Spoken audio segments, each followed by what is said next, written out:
Bismillahirrahmanirrahim. Alhamdulillahirabbil alamin. Allahumma shalli wa sallim wa barik ala sayyidina Muhammad wa ala alihi washabihi ajmain.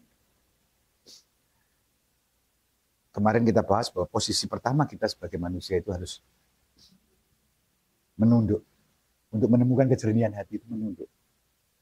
Tidak merasa superior, tapi merasa juga tidak inferior di hadapan manusia. Tapi tawanduk. Ada kisah menarik tentang sahabat Rasulullah.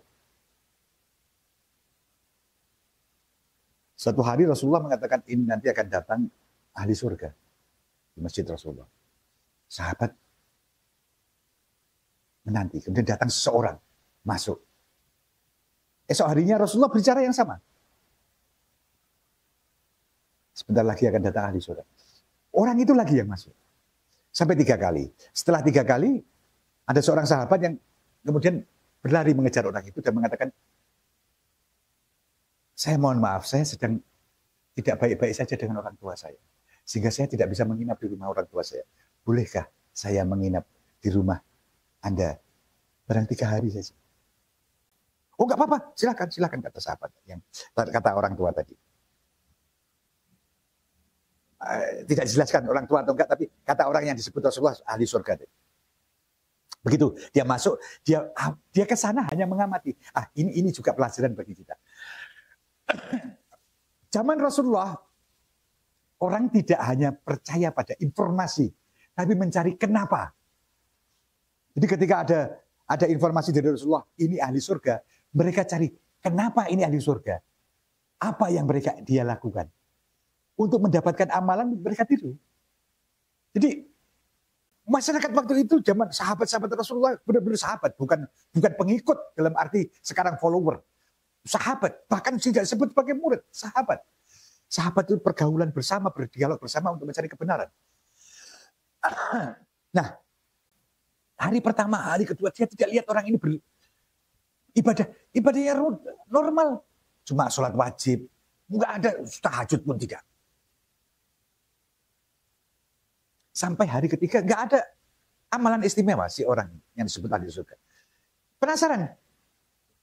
Kemudian dia ngaku, terus terang saya kesini bukan karena saya bermasalah dengan orang tua saya.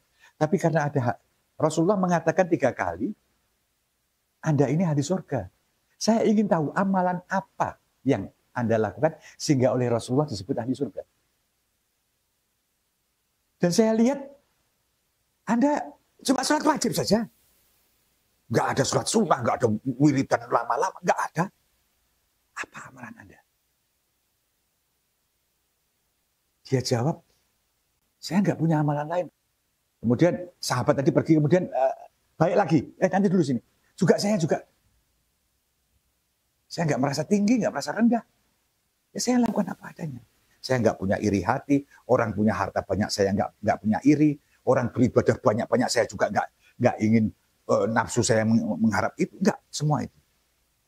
Dan si sahabat itu jawab, itu kuncinya. Tidak hasut, tidak iri pada orang lain. Dan tawaduk pada orang lain. Jadi kuncinya sederhana sekali ketika Anda menerima apa adanya keberadaan diri Anda. Tidak dibentuk oleh nafsu yang berkembang macam-macam, ilusi yang macam-macam. Saya akan berbuat baik, saya akan membangun masjid. Enggak, sederhana saja. Kalau bisa dilakukan, dilakukan. Kalau tidak dilakukan. Itu yang membuat orang lebih dekat kepada kebenaran. Hatinya lebih jernih karena tidak dibebani dengan macam-macam. Ketika melihat orang lain, dia tidak dibebani dengan keinginan macam-macam. Karena itu saya nggak butuh. Sesederhana itu untuk bisa mengingat siapa saya dan siapa Tuhan saya, Rabb saya. Wassalamualaikum warahmatullahi wabarakatuh.